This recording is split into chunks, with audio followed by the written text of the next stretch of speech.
We're speaking today with Wendi O'Rand about her BioTech blog. Welcome, Wendi. Tell us a little bit about how you got interested and started with blogging, and tell us how you're using it in your classrooms and with the Science Center.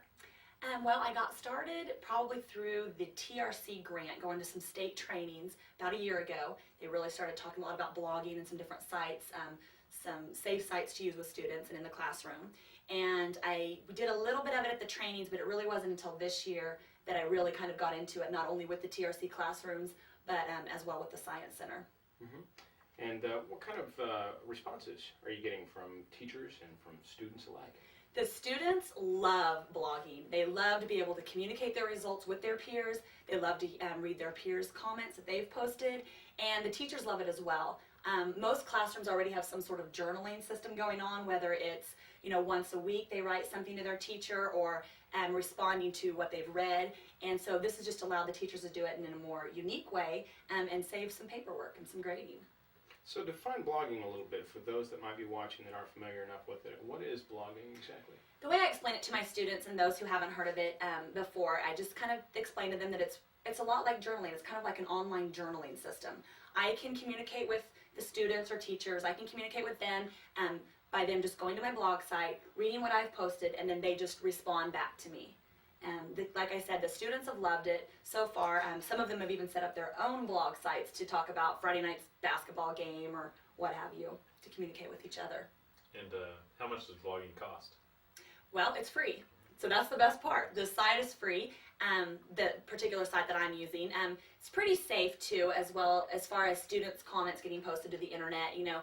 Nothing gets posted until I've okayed it, so we kind of avoid any mishaps there. And the students know this is going on the internet and that mom, dad, anybody they have at home, grandma, grandpa can get on there and read. So they really try to use their best writing skills, and they handle it very well. They're pretty good about it.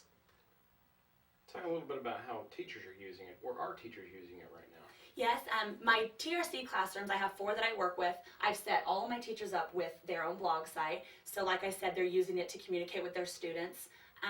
I love using it here in the Science Center with my learning experiences, because in the type of learning environment that we're in, a lot of times we get students, one shot, we get them for 3 hours, 2 or 3 hours.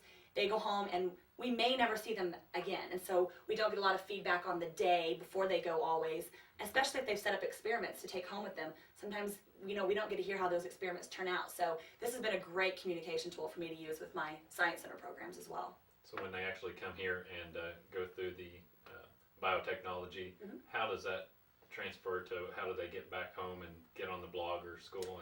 And if we have time in the learning experience itself before they leave, I will have them get on, and if it's something they can respond to about that day before they leave and kind of walk them through it at that point. However, like I said, a lot of times we don't have time to work into the programs, and especially with my IDL programs that I teach, I have made cards that they start with the URL address, and then it tells them step-by-step instructions for how to post their comments.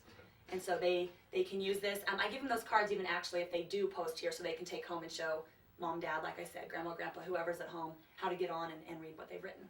And when they do sign up or get on your blog, is there a sign-up process for the student that they have to do, or is that something that's already set up? They can just go in. It's already set up. I have it set up already where they can just go in and make their comments. But like I said, nothing gets posted without me okaying it first. So they might not immediately see what they've posted, but I try to check on it daily. And so at least by the end of the next day, they'll be able to read their comments. That's fantastic. Now, you mentioned your blog, which we're kind of seeing behind us here.